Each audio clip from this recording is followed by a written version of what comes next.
안녕하십니까. 손에 잡히는 경제 플러스 박정호입니다. 올해 1분기에 전국에서 아파트를 가장 많이 구입한 연령대는 30대였다고 합니다. 한국부동산원에 따르면 서울과는 달리 전국 아파트 시장은 40대가 주도해 왔는데요. 관련 조사를 시작한 2019년 이후 올 1분기 전국에서 아파트를 구입한 30대의 비중은 역대 최대라고 합니다. 경기 침체마저 우려되는 상황에서 30대가 이렇게 주택 구매에 적극적인 이유는 뭘까요?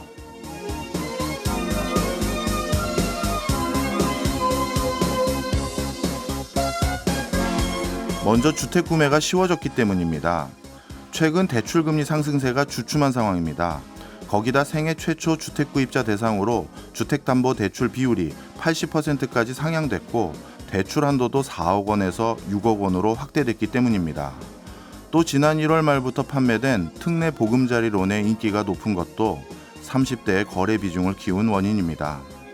30대 생애 최초 주택 구입자가 실수요를 목적으로 부동산을 구매한 것은 걱정할 이유가 없겠죠.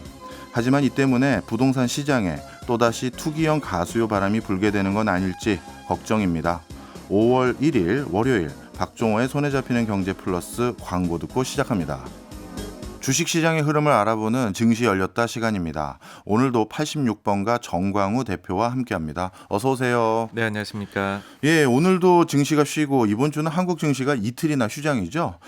주말 사이 미국 증시는 어떻게 움직였는지부터 말씀 한번 나눠볼까요? 네, 지난주 미국 증시 보시게 되면 그 실적 시즌이 가장 중요하게 작동을 했습니다. 지금 중요한 기업들의 실적이 나오고 있고, 그래서 미국의 경우 이제 반환점을 돌았다라고 할 수 있는데요. 생각보다는 실적이 좋습니다. 그래서 뭐 퍼스트 리퍼블릭 같은 좀 우려의 목소리가 나오는 예. 금융시장에 그런 부분도 있기는 하지만은 결국은 실적이 최근 1년 중에서는 가장 좋다 보니까는 그 덕분에 증시가 이렇게 좀 안정을 되찾고 조금씩 올라가는 모습을 보여주었습니다. 네, 그나마 다행이네요. 오늘은 좀 더 중국 증시 중심으로 여쭤보려고 하는데요. 많은 분들이 국내 증시라든가 미국 증시와 관련해서는 여러 매체를 통해서 접하시긴 하겠습니다만 중국 증시도 우리나라에게 상당히 많은 시사점을 줄 것 같아서 여쭤보려고 합니다. 먼저 중국 증시 노동절 연휴로 5월 3일까지 휴장인데 우선 지난주 상승 마감했다고 하더라고요. 네, 그렇습니다. 사실 중국 증시를 보시게 되면 한 최근 반년간 좀 롤러코스터를 탔었습니다. 그러니까는 작년에 그 시진핑 3년임 시기에는 그 직후에는 바로 또 급락이 한번 나타났었다가요. 예. 그 다음에는 그걸 고스란히 또 회복을 했죠. 요 시기는 글로벌하고는 좀 차별화되게 움직였던 시기이고요. 그 이후 올해 들어와 가지고서는 사실은 글로벌 증시의 흐름하고 뭐 가령 오르는 날에 좀 글로벌이 같이 오르고 내리는 날에는 같이 내리는 예. 그런 모습을 현재까지는 보여주고 있습니다. 아, 그렇군요. 중국 증시 분위기를 통해서 중국의 경제는 어떨지 또 우리나라에 미치는 파급 효과는 어떨지 오늘 여쭤보려고 하는데요. 먼저 2000년대 이후 기준으로 최근까지 중국 증시는 도대체 어떻게 흘러왔나요? 네, 말씀해 주신 그 시기가 중국의 금융시장 입장에서는 가장 극적인 변화를 보였던 시기다라고 어. 말씀드릴 수 있겠습니다. 왜냐하면 2001년도 말에 예. 중국이 그 국제무역기구 WTO에 가입을 합니다. 그러면서 당시의 조건을 내세웠던 게 뭐였냐 하면 5년 이내에 금융시장을 완전 개방을 어. 하겠다라고 이야기를 했었습니다. 네. 그 이전까지는 중국 시장은 사실은 글로벌 시장하고는 단절이 굉장히 심했었는데요. 이 조치가 나오면서 가입이 되고 난 이후부터는 국제 자금들이 본격적으로 중국 쪽으로 흘러 들어가게 되었습니다. 그러니까 앞서는 어떤 시기였냐 하면은요. 중국의 경우에는 심지어 뭐 90년대 중반까지는 환율이 이중 환율 제도를 채택해 가지고서 이제 운행을 했었습니다. 예. 이건 어떤 거냐면은 우리가 눈에 보는 인민은행이 결정하는 공식 환율하고요. 예. 실제로 시장에서 매매하는 외환 거래 기업 간에 되는 그 시장 조절 환율이라고 하는데 이게 달랐던 거고 2배 가까이도 차이가 났었습니다. 이야. 그러니까 인민은행이 얘기하는 거는 5위안 정도인데 실제 위안은 달러 대비 10위안. 그래서 여기에 대해 가지고서 미국이 문제 제기를 많이 하거든요. 예. 뭐 일종의 수출 기업들에게 보조금을 주고 있는 것이 아니냐 했었고, 그러다 보니 중국이 변동 환율제로 잠시 바꿨었다가 예. 97년도에 동아시아 금융 외환위기가 왔지 않습니까? 예. 그러면서는 지금의 거의 사실상의 반고정 환율제, 예. 이거를 도입을 했을 정도로 그 이전 시기에는 사실은 중국은 굉장히 관치가 심했었다. 이고 뭐 지금도 심하긴 하지만요. 하지만 WTO에 가입을 한 이후에는 그때부터는 QP라고 합니다. 우리가 적격 외국인 기관 투자자 제도라고 하는데, QP 자격을 가지고 있으면은 그 한도 내에서는 중국 내에 직접 투자가 가능하도록 그렇게 만들었습니다. 그러면서 중국에 대해 가지고서 금융시장에서는 뭐 제일 대표적으로 얘기할 수 있는 게 MSCI에서 이머징 지수일 것 같아요. 네. 여기에서 중국이 차지하는 비중이 원래는 90년대에는 1% 정도밖에 되질 않았었습니다. 야, 생각보다 엄청 적었네요. 네, 근데 그것이 이제 그 개방을 하고 난 이후에 2003년에 보시면은 7.9%, 2007년에는 15.9%까지로 이야. 빠르게 증가를 했었습니다. 15.9%예요. 네. 우리도 MSCI에서 신흥국 지수에 들어가 있잖아요. 네, 맞습니다. 자연스럽게 중국이 이렇게 투자 비중이 높아지기 시작하면서 우리나라는 상대적으로 요 기간 때 외국인 투자 비중이 줄었을 것 같은데 맞나요? 네, 정확하십니다. 그러니까 한국이 가장 크게 피해를 입었다라고 할 수 있는데요. 원래는 MSCI 신흥국 지수에서 가장 대장이 누구냐라고 예. 했을 때는 한국이었습니다. 예. 한국이 중국이 들어오기 직전까지만 해도 20%가 넘었었거든요. 예. 그러니까 정말로 많은 높은 비중을 차지를 했었는데, 이제는 어디까지 내려왔냐면은 11.9%까지 아이고. 반토막이 사실상 반토막이 나버렸습니다. 났네요. 예, 예. 특히 여기에는 한 가지 더 영향을 줬는데, 저는 이제 그 보통 이제 중국 시장 보실 때 금융 개방이 2단계에 걸쳐 이루어졌다고 하는데, 첫 단계가 앞서 말씀드린 WTO 가입이었었고요. 두 번째는 뭐냐면 성강통, 후강통 이런 말씀들 많이 예. 들어보셨을 거예요. 이게 2014년도에 된 건데, 그 이후부터 중국 본토 주식에 대해 가지고서 추가적으로 개방을 중국 정부가 하게 됩니다. 네. 그러면서 중국의 지수가 MSCI 신흥에서 차지하는 비중은 30%를 넘어가게 야. 되었고요. 그 시기 동안에 우리나라는 이제 비중 감소가 발생했었습니다. 네. 이렇게 중국의 투자 분위기가 더욱더 높아지고 많은 외국인들이 중국 투자에 관심이 높아진 이유는 아마 그 세부 종목들 중에서 어디에 돈을 많이 투자했느냐를 보고도 우리가 살펴볼 수 있을 것 같은데요. 주로 중국 증시를 리딩해왔던 이 산업군들은 뭐 변화가 있었습니까? 아니면 늘 똑같나요? 네, 중국 내부만 봤었을 때는 그 뭐 소위 말해서 시총 상위권에 예. 속해 있는 주식은 전통적인 산업이 많습니다.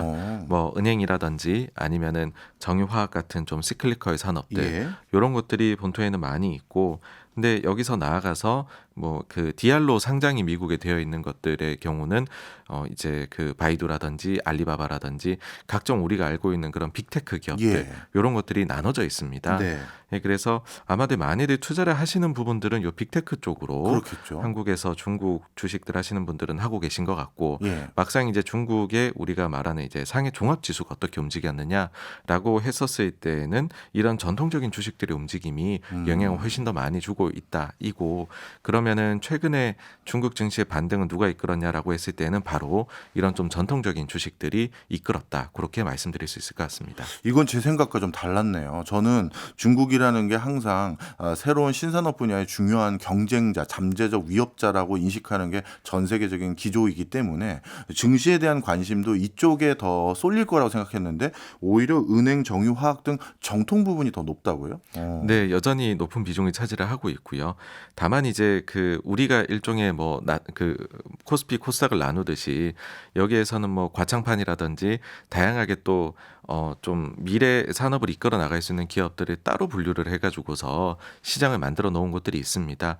이런 쪽은 사실 이제 그 국내 투자자들이 직접적으로 접근하기에는 상당히 좀 정보나 이런 면에서 문제가 있는데, 근데 이런 시장은 또 앞서 말씀드린 이제 전체 지수하고는 다르게 아주 또 변동 롤러코스터처럼 그렇게 예. 움직여 나가고 있어서 아마도 이제 중국에서 새로운 산업이 생겨난다, 그런 걸 보시려고 한다면은 종합 지수보다는 그런 좀 다른 지수들을 참고를 하심이 더 맞지 않을까 싶습니다. 네. 그럼에도 불구하고 시총에서 전통적인 주식들이 높아진다는 건 우리가 어떻게 받아들여야 될까요? 예를 들어서 미국의 테슬라 같은 경우는 실질적으로 재무적 성과가 많이 나오지 않음에도 불구하고 주가는 뭐 어마어마하게 천정부지로 치솟을 때가 있잖아요. 어떻게 보면 이제 주식 투자라는 게 미래지향성에 대해서 미래에 대해서 투자하는 것이니까 그렇게 손이 더 그쪽에 더 많이 갈 것 같은데 중국도 빅테크 기업도 가지고 있고 은행 정유화학 이런 전통적인 분야도 있는데 중국인들이나 또는 외국인 투자자들이 결국 중국의 빅테크 기업들은 꽃을 못 피울 거다 생각해서 전통적인 주식에 더 손이 많이 간 거라고 봐야 되는지 궁금합니다. 네, 그 부분은 좀 나눠서 저희가 생각을 해야 될 네. 것 같습니다. 일단 최근에 그와 관련된 종목들의 강세는 누가 보아도 이거는 리오프닝하고 관련이 있는 것이다라고 봐야 될 것 같습니다. 그러니까 작년에 워낙 중국 경제가 안 좋았었고 그런 과정에서 사실 뭐 전통 산업 가릴 것 없이 다 좋지가 않았거든요. 근데 지금은 리오프닝을 빠르게 진행하고 있고 또 각종 보조금 같은 것들도 경기 예. 부양책을 쓰고 있습니다.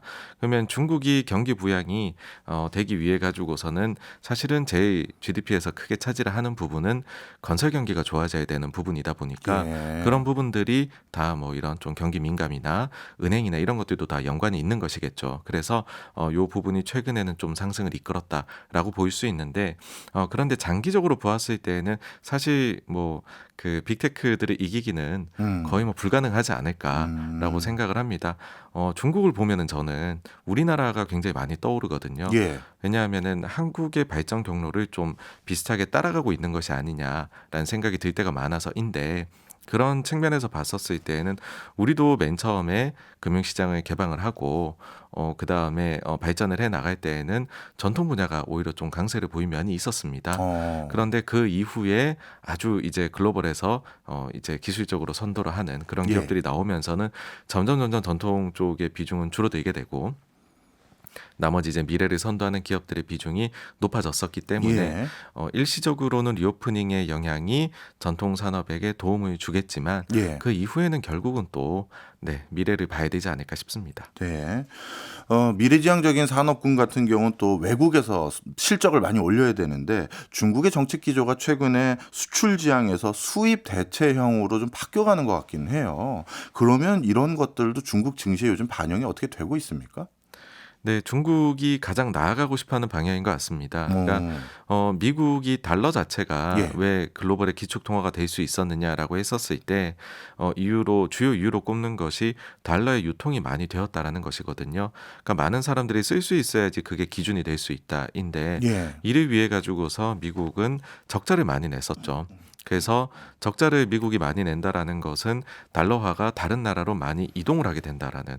그러니까 예를 들어서 우리나라가 미국하고 교역에서 무역 흑자를 많이 기록을 하게 되면 예. 그러면 우리나라 외환 보유고가 달러가 많이 높아지지 않습니까? 이런 식으로 달러를 글로벌로 많이 뿌려댔었던.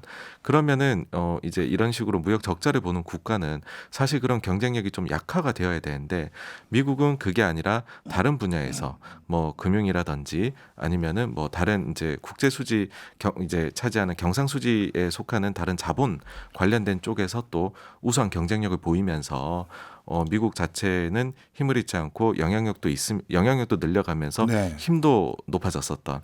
그러면은 이제 중국은 어떠하냐 했을 때 중국은 전 세계에서 가장 무역 흑자를 많이 보는 국가 중 하나입니다. 그렇죠. 그러면은 위안화가 나가고 싶어도 나가기가 어렵습니다. 왜냐면은 그 돈을 전부 다 본인들이 빨아들이고 있는 형국으로 바라볼 수도 있기 때문이거든요. 그래서 중국 자체도 위안화가 글로벌화가 되기 위해서는 일정 부분은 무역 수지 흑자를 포기를 해야 된다. 그러기 위해 가지고서는 뭐 잘하고 있던 갑자기 수출 산업을 못하게 만들자 이게 아니라 예. 수입을 많이 늘리고 본인들의 내수를 키워가지고서 그런 영향력을 키울 수 있도록 하자라는 방향인 것 같고요. 예. 근데 그 과정에서 중국이 보면 아주 극단적인 두 가지가 나타나는 것 같습니다. 하나는 자국에서 어쨌든 뭐 수입이 들어와가지고 그 과정이 어땠든지 간에 자국 기업들이 거기에 많이 관여하는 곳에 소비를 많이 하려는 것 같아요. 예. 그러니까는 이제 애국심 소비라고 할 수 있겠죠. 그리고 또 한 가지는 아주 고가품이나 품질이 좋은 것들은 최고의 제품을 사용을 한다는 거죠. 뭐 이제 그 화장품이나 의류나 가방이나 이런 것들도 명품을 한다라든지 전자제품 같은 경우에도 최고급은 수입산에 쓰지만 나머지는 자국산으로 대체를 예. 하려고 하는 그런 행태를 좀 보이고 있어서 만약에 우리 기업들이 여기에서 좀 이득을 보고 싶다라고 하면은 최고의 상품을 만들어야 되지 않을까 싶습니다. 예. 저는 이제 중국이 수입 대체 경제 전략으로 바꾼다는 게 미국 간의 갈등으로 인해서 외국에 수출이 안 되니까 고육지책으로 선택했다라고만 생각했는데 오히려 이게 위안화의 위상을 올려줄 수 있는 계기도 되겠군요.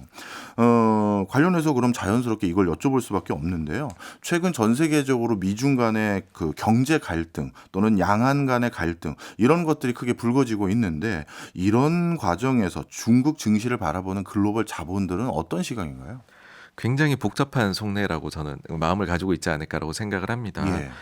왜냐하면 아직까지도 중국은 글로벌 금융시장에서 비중이 훨씬 더 커져야 되거든요. 어. 왜냐하면은 그 중국 A주가 뭐 성강통, 후강통 이후에 MSCI 이제 신흥지수에서 30% 이상이 되도록 비중이 커지기는 했지만 그것 자체가 중국 본토 주식에서 20%만이 지금 지수에 반영됐는데도 그만큼이거든요. 야. 그러니까 이게 100%까지 가야 됩니다, 원래. 예. 과거에 어땠냐면 한국이 92년도에 처음에 20%가 들어가고 98년까지 차근차근 100%로 올라갔었거든요. 그때 생각해 보시면 IMF 직전까지는 국내 증시가 어마어마하게 좋았었습니다. 예.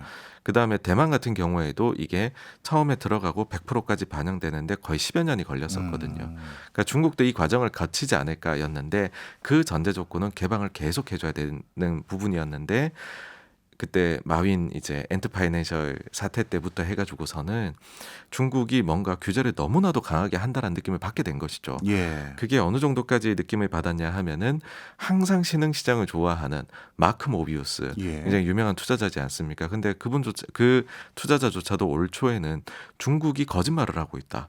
본인이 중국에 투자한 거 팔아서 돈을 송금을 하고 싶은데 이제 하지 못하도록 막는다. 이런 이야기까지 했었거든요. 그래서 중국에 대해 가지고서는 이제는 계속해 가지고서 늘어난다에 대한 희망은 일단은 꺾인 것 같습니다. 다만 그럼에도 불구하고 현실적으로 중국 경제가 가지는 비중이 크기 때문에 예. 그 사이사이에서 경기 이제 바닥에서는 매수가 들어갔다가 그 뒤에는 또 매도가 나오는 식으로의 일종의 이거는 이제 아주 현실적인 매매로 이제는 글로벌 투자자들이 넘어가고 있는 게 아닌가 그렇게 생각이 됩니다.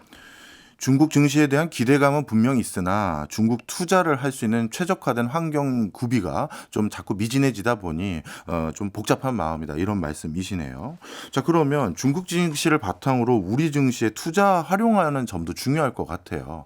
예를 들어서 그런 비법 없습니까? 중국 증시에서 어느 종목이 올라가면 조만간 우리나라의 어느 종목이 올라간다라든가 뭐 산업 간의 연관관계가 예전에는 굉장히 했기 때문에 그런 네네. 지표상에서도 상관관계가 있을 것 같아요. 제일 많이 보시는 것이 중국의 소비재 관련해서요. 예. 가령 여행객이 얼마나 이제 해외로 나가느냐 하면 한국 쪽으로 이런 부분을 체크를 한다든지요. 예. 그 다음에는 중국의 소비재 쪽에서 뭐 잘 나가는 게 어떤 게 있느냐, 그 중에 한국 기업이 얼마나 차지하느냐. 가면은 매대 같은 것들을 중국 출장 가시는 분들이 많이 보시거든요. 그 음식료라든지 아니면 화장품이나 의류 이런 쪽에서 투자 아이디어를 좀 발견할 수가 있죠. 또 한 가지는 뭐 화학이라든지 철강 같은 경우에는 중국이 아무래도 글로벌에서 중요하다 보니 그런 쪽에서 가격이 지금 오르기 시작하느냐, 가동률을 조절하기 시작하느냐, 예. 경기가 좋으냐 나쁘냐에 따라서 그 지표를 자세히 보고 있으면 약간의 시차를 두고서 한국 기업에 반영이 되거든요. 그래서 그것도 참고가 될 것 같습니다. 예. 미중 간의 갈등 그리고 양안 문제로 인한 여러 가지 뭐 문제점 이런 것들이 중국 증시와 한국 증시 중에 어디에 더 악영향을 미칠 거라고 보세요? 제가 볼 때는 둘 다 안 좋은 것 같습니다. 그래요? 네. 그러니까 중국이 계속 개방을 해주어야 그래야지 우리 쪽에서도 기회가 더 있기 마련인데 과거에 보시면은 중국의 비중이 늘어나고 우리가 이머징에서 지수에서 비중이 줄어든다 해서 우리 증시가 빠진 게 아니었거든요. 오히려 우리 증시도 많이 올랐었습니다. 그래서 중국이 사실 우리 입장에서는 바로 옆에 있는 국가이기 때문에 뭔가 경제가 성장을 할 때 소위 말해서 떡고물이 떨어지는 게 있을 수밖에 없습니다. 그래서 중국이 지금처럼 좀 너무 이런 패권 경쟁으로 인해서 좀 문호를 닫아간다라든지 예. 아니면은 성장에 제약을 받는다라고 하는 게 우리한테는 절대로 좀 좋을 수 있는 이슈는 아니다라고 봅니다. 이런 분위기 속에서 요즘 한국도 증시 또 투자 분위기를 많이 바꿔가고 있는 게 하나 이제 외환 시장을 점점 개방화, 자유도를 높이는 그런 정책을 추구하고 있는데요. 일각에서는 이런 걱정들도 많이 하시더라고요. 다시 어느 순간 이게 환율이 1,350원 근처까지 올라왔는데 이런 상황에서 외화를 편하게 가져가고 또는 들어오고 이렇게 하는 게 우리도 또 다시 문제가 불거지는 거 아닌가. 중국 같은 경우 이렇게 다시 조금 보수적으로 개방도를 자꾸 높여가는 속도 조절을 하고 있는 상황에서 우리의 이 외환 시장 개방도 높이는 거 적절하다고 보세요? 어떻습니까? 저는 뭐 높여 나가는 게 무조건 맞다라고 생각을 합니다. 왜냐하면 우리가 이미 해외에 대해 가지고서 빚을 지고 있는 나라가 아니라 순 채권을 가지고 있는 보유국입니다. 네. 그래서 우리 외환 시장이 흔들리게 된다라고 하면 우리나라의 또 그 저평가 정도를 보고서 그 자금이 유턴을 할 수도 있는 소위 말해 선진국형의 외환 그 보유 구조를 가지고 있거든요. 예. 그래서 우리가 물론 IMF 금융위기 때 외환위기 때 기억이 또렷이 남아 있기는 하지만은 그때하고는 완전히 체력이 달라졌다라는 거를 좀 인식하시면 어떨까 싶습니다. 예, 알겠습니다. 오늘 좀처럼 알기 어려운 중국 지식에 대해서 설명해 주셔서 감사합니다. 지금까지 정광우 대표였습니다. 고맙습니다. 감사합니다. 저희는 광고 듣고 2부로 돌아오겠습니다. 친숙한 기업 이야기로 경제와 친해지는 신기반기 레드칩 시간입니다. 오늘도 더밀크 코리아 신기주 부대표 나왔습니다. 어서 오세요. 네, 안녕하세요.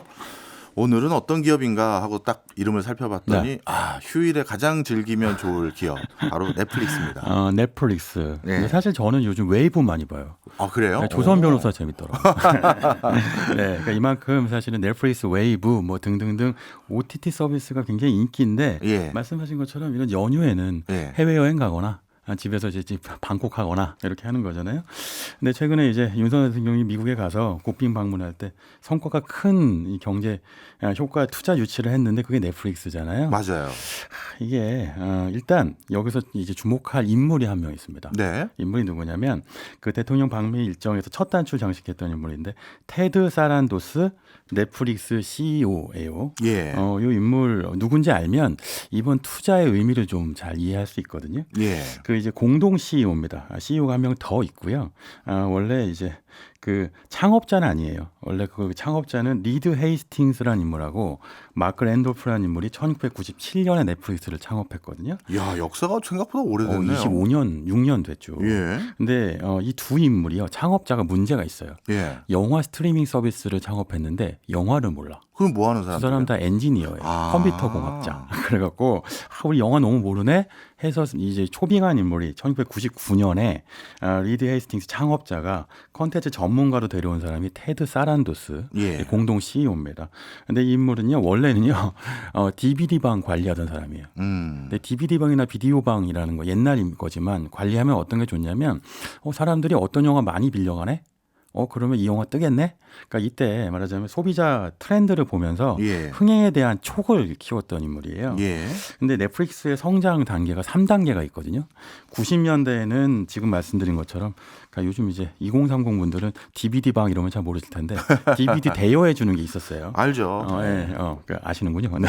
2000년대에는 인터넷으로 영화를 쏴주는 요즘처럼 스트리밍 서비스의 시대가 옵니다. 근데 이때는 뭐가 중요하냐면 어떤 영화를 라이센싱을 할지 빌려올지가 중요해요. 왜냐하면 라이센싱은 기간이 있거든요. 예. 흥행이 안 될 영화를 오래 빌리면 손해겠죠. 네. 2010년대가 되면 넷플릭스가 이른바 오리지널 시리즈에 투자가 됩니다. 우리가 알고 있는 더 글로리, 오징어 게임 다 넷플릭스 오리지널이잖아요. 예. 그러니까 이때 중요한 건 어떤 영화에 얼마나 투자할지가 중요한데 이 모든 단계에서 투자를 결정했던 인물이 테드 사란도스, 윤석열 대통령하고 만난 이 인물이에요. 네. 이 사란도스가 원래는 CEO 최고 컨텐츠 책임자였는데 네. 대박을 낸 게 옛날에 2011년에 기억하시는 분들 있을 텐데 하우스 오브 카드라고 이거 재밌게 봤습니다. 정치 드라마 엄청 재밌죠. 예. 이거를 1억 달러를 투자해요. 근데 1억 달러가 얼마나 큰 돈이냐면 지금은 뭐 넷플릭스 규모 생각하면 크지 않은데 당시에는 넷플릭스 1년 순이익의 절반입니다. 이야. 야, 이러면 참 사실, 몰빵을 한 거네요. 사실 이게 도박이잖아요. 예. 하우스 오브 카드 제목처럼 도박해갖고 성공했어요. 대박을 내갖고 예. 그때부터 테드 사란도스의 촉이 인정받아갖고 그때부터 오리지널 시리즈에 투자를 하는데요. 그래서 지난해 드디어 이 리드 헤이스팅스가 은퇴를 하고요. 창업자가 원래 이제 CEO에 오르고 지금 공동 CEO 자리에 올라 있는 거죠. 이게 말씀드린 게 뭐냐면 절대 손해 보는 인물이 아니에요. 투자의 귀재고요. 예. 흥행의 귀재라는 거죠. 투자를 한다 그러면 돈 벌 궁리를 다 해놓은 겁니다. 네. 갑자기 궁금한데 그 당시 그 하우스 오브 카드에 1억 달러를 투자했다는데 그 당시 우리나라 드라마는 편당 투자 금액이 어떤가요? 1억 원이요. 1억 달러 아니라 1억 원이요? 1억 원이요. 네. 아, 차이가 2011년이니까 10년 전인데 훨씬 차이가 컸죠. 맞아요. 그렇군요. 네. 자, 그런데 이번 대통령과의 면담 자리에서 우리 K 콘텐츠에 25억 달러를 투자하겠다고 했잖아요. 네, 25억 달러. 이게요. 그러니까 4년 동안 25억 달러인데요. 3조 한 4천억 원 좀, 3조 3천억 원쯤 됩니다. 그러니까 이제 나누기를 하면 나누기 4하면 8천억 원씩 투자하는 거잖아요. 매년. 아까 기준으로 따지면 8,000편 나오네요.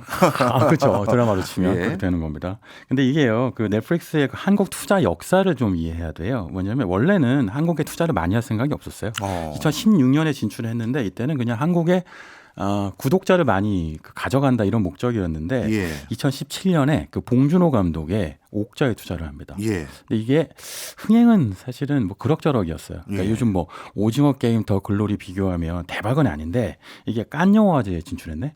그래갖고 막 주목받고 이러니까 한국 K 콘텐츠가 된다라고 누가 생각했느냐? 테드 사란도스 CEO 이 흥행의 귀재가 생각한 겁니다. 예. 그래갖고 K 콘텐츠에 투자를 하려고 했는데 문제가 뭐냐면 한국의 영화사하고 드라마 제작사들이 투자를 안 받아줘요.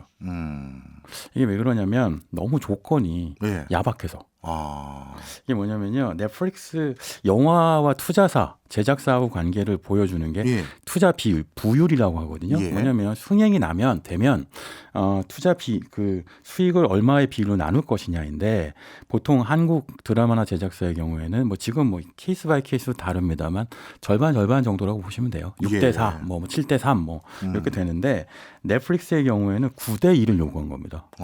넷플릭스가 9, 예. 제작사가 1. 그러면 이제 거의 뭐 제주는 공이 높고 뭐 돈은 왕서방이 버는 상황이잖아요. 넷서방이 되는 건가요? 네. 이러다 보니까 이게 사실은 조건이 나쁘니까 K 콘텐츠 제작사들이 관심을 안 보였고요. 예. 두 번째 뭐냐면 일단 흥행이 되든 안 되든 이 영화의 그 모든 저작권 이게 이제 지적 재산권이라고 하죠. IP는 다 넷플릭스가 가져간다 이렇게 요구를 한 거예요.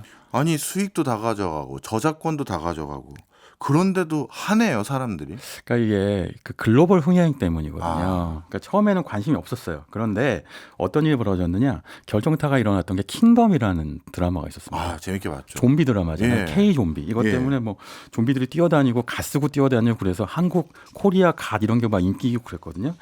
이때 이 드라마 제작사인 A스토리 주가도 막 폭등하고 그랬어요. 예. 그런- 이게 우리나라뿐만 아니라 전 세계적으로 인기가 끌었잖아요. 그러니까요. 제 외국인 친구들이 뭐라고 했냐면 한국에 대해서 좀 아는 친구들이에요. 네. 그래서 야 너희 한국 사람들은 원래 빨리빨리인데 좀비도 뛰어다닐 줄 몰랐다.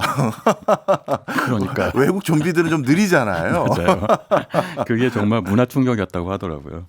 그러니까 이게 그 킹덤 때문에 이때 드라마에 대한 어떤 그 관심도 높아졌지만 또 하나는 글로벌 흥행을 하려면 넷플릭스로 가야 되는구나라는 걸 한국의 배우들, 감독들, PD들이 알게 된 겁니다. 근데 콘텐츠 제작에 키를 쥔 사람들은 스타 배우, 스타 감독, 스타 PD잖아요. 네. 그러니까 이 사람들이 그 돈은 제작사들이 나누는 거니까 제작사 입장에서는 투자사하고 넷플릭스의 관계가 중요하지만 이제 플레이어들 입장에서 보자면 글로벌 흥행에서 뭐 최근에 오징어 게임 보면 이정재 배우가 그 그 미국 배우 무대에 쓰잖아요. 예. 스타워즈 캐스팅 되기도 하고 그러니까 이런 것처럼 글로벌 배우로 갈 수 있는 교두보라고 해서 이 넷플릭스에 관심을 보이면서 그러니까 투자의 결정권을 실질적으로 쥐고 있는 배우 또는 매니지먼트 회사들이 넷플릭스를 선택하기 시작해요. 그러면서 넷플릭스하고 K 콘텐츠 산업의 판도가 완전 바뀌기 시작합니다. 그렇죠. 해외로 나가는 건 모든 사람들의 꿈이잖아요. 그러니까요. 그러니까 네. 거부하기 힘들었을 것 같아요. 그래서 2021년도 보면요. 그러면 K 콘텐츠 산업 그 넷플릭스가 투자한 비중이 이제 5천억 원쯤 되거든요. 예. 그러면 이제 편수로 15편인데 그럼 많이 투자했다 좋다 이럴 수 있죠. 근데 거꾸로 생각하면 15편의 K 콘텐츠 IP가 미국으로 넘어간 거예요. 그렇네요. 네. 아, 그 중에 가장 중요한 작품이 있습니다. 오징어 게임. 맞아요. 오징어 게임이 네, 무려 흥행 수익이 1조 500억 원이 넘어가 1조 이야. 원짜리인데 이 IP가 다 넷플릭스 거예요. 이걸로는 우리 아무것도 못하는 거예요, 그럼? 맞아요. 네, 아. 아무것도 못합니다. 그러니까 사실은 넷플릭스 제작비요. 넷플릭스가 여기에 투자한 제작비는 253억 원이거든요. 253억 원 투자해서 1조 500억 원을 벌었다. 네. 이건 뭐 거의 참. 사실은 코리안 로또 수준인 거예요. 네. 그러니까 이게 그 로우 리스크 하이 리턴이 가장 최고의 투자잖아요. 예. 그러니까 이게 대표적으로 K 컨텐츠 넷플릭스한테 로우 리스크 하이 리턴입니다. 그러니까 이게 오징어 게임 같은 경우, 그러니까 이런 게 있죠. 투자자들 입장에서 보면 투자 리스크는 우리가 지잖아. 예. 그러니까 실패하면 우리가 다 독박 쓰잖아. 뭐 이렇게 얘기할 수 있는데 253억 원이라는 게 넷플릭스한테 어떤 돈인지 설명드릴 수 있어요. 왜냐면 얼마 전에 발표를 했는데 2023년 1분기 넷플릭스 매출이요. 예. 우리나라 돈으로 10조 원입니다. 10조 원. 한 분기 매출이 10조 원이고요. 예. 영업이익이 한 분기 매출 이익이에요. 예. 1조 7천억 원입니다. 우리나라 그럼 뭐 돈으로. 그냥 2조 원이라고 잡으면 연간 그래도 한 10조 원 좀 안 되게 돈을 버는 맞아요. 회사네요. 네. 근데 거기서 253억 원은 큰 돈일까요? 작은 돈일까요? 진짜 로우 리스크 하이 리턴이군요. 정말 대박이죠. 심지어 여기서 오징어 게임은 미국에서 에미상 타고 감독상 타고 나무 주연상 탔어요. 맞아요. 상품성, 상업성, 작품성 다 인정받았습니다. K 컨텐츠 시장이라고 하는 건 넷플릭스한테는, 그러니까 테드 사란토스라는 투자의 귀재한테는 그냥 뭐 거의 뭐 로또 정말 땅 짚고 헤엄치는 시장에 가까운 거죠. 진짜 어떤 시장도 이런 시장은 존재하지 않아요. 아, 그러니까요. 이거 너무 넷플릭스한테 유리한 거 아닙니까? 그러게요. 그런데 이제 넷플릭스는 그러니까 이렇게 유리하니까 말씀하신 것처럼 2022년 지난해에는 8천억 원 투자해서 25편 만들었고요. 네. 2023년에는 또 8천억 원 투자해서 28편, 28편 만들 예정이라고 하고요. 예. 이런 추세로 매년 4년 동안 8천억 원 투자하면 투자하겠다고 약속한 3조 원 채웁니다. 그렇네요. 이거는 원래 본인들이 투자를 뭐 위험 부담을 떠안고 하는 것도 아니고 이런 성과들이 있으니까 당연히 투자 금액을 늘려오고 있었었네요. 맞아요. 근데 심지어 오징어 게임 한 편으로 1조 원 벌었다고 말씀드렸잖아요. 예. 지금 오징어 게임 2가 준비 중이거든요. 캐스팅이 네. 끝났어요. 그러면 오징어 게임 2는 1조 원보다 더 벌 가능성이 있거든요. 그럴 것 같은데요. 편을 볼 거 아닙니까? 예. 그러면 사실은 3조 원 투자한다고 했는데 일단 1조 원은 먹고 들어가니까 3분의 1은 먹고 그거보다 더 번다면 절반 가까이도 오징어 게임 한 편, 오징어 게임 속편으로 벌 수 있다는 얘기니까 넷플릭스는 손해보는 장사가 아닌 거죠. 이게 또 다른 통계도 하나 있는데요. 그 넷플릭스 전체 시청 시간 안에서 K 콘텐츠가 차지하는 비중이 40%예요. 그 절반 가까이 되거든요. 그러니까 K 콘텐츠가 차지하는 비중도 크고 흥행도 잘 되기 때문에 그러니까 여기에 투자할 수밖에 없는 거죠. 그러니까 이런 상황이니까 킹덤의 제작사가 A 스토리라는 제작사가 있는데 예. 여기는 이제 넷플릭스하고 IP 다 주는 계약을 잘 안 합니다. 오. 그러니까 뭐냐면 킹덤 흥행했는데 예. 우리한테 남는 게 없더라.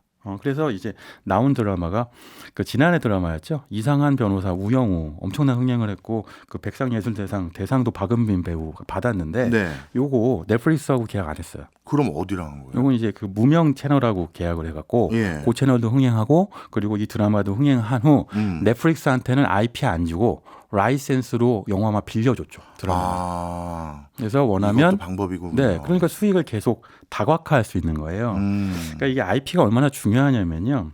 그러니까 얼마 전에 3월 12일 날 세상을 떠난 만화가 그 고 이우영 작가님 계시죠. 그 검정 고무신 그리셨잖아요. 예. 근데 만화책을 45권 그렸는데 그런데 애니메이션으로 받은 수익이 고작 435만 원이라는 얘기가 있어요. 너무 적은데요? 너무하잖아요. 이게 IP를 다 넘겼기 때문에. 계약이 그렇기 때문이라는 얘기가 있는데 넷플릭스하고 K 콘텐츠 관계도 다를 게 없죠. IP를 넘기게 되면 나중에 아무것도 남는 게 없게 되는 건데 거꾸로 넷플릭스한테 K 콘텐츠 너무 필요하니까. 그건 왜 그럽니까? 이게 왜냐면요. 최근 테드 사란토스라는 CEO가 올해부터 CEO를 본격적으로 하기 시작했는데 넷플릭스가 최근 지난해 구독자가 많이 줄고 있거든요. 예. 구독자 감소의 원인은 여러 가지가 있는데요. 일단 많이 맞다 아니가 이겁니다. 정말 넷플릭스 오래 보니까 콘텐츠 이제 좀 질렸어 이런 것도 있겠고, 또 하나는 디즈니 플러스, 뭐 아마존 프라임, 국내에서는 웨이브도 있어요.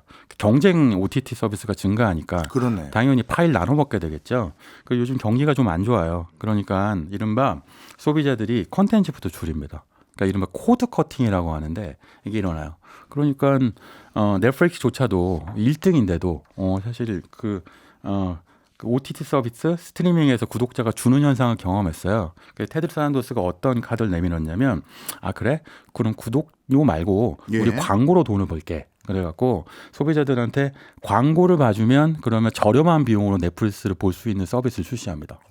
조만간 나오는 거예요? 그게 미국에선 이미 나왔고요. 한국도 있어요. 한국은 6.99달러인데 미국에서는 국내는 5,500원짜리거든요.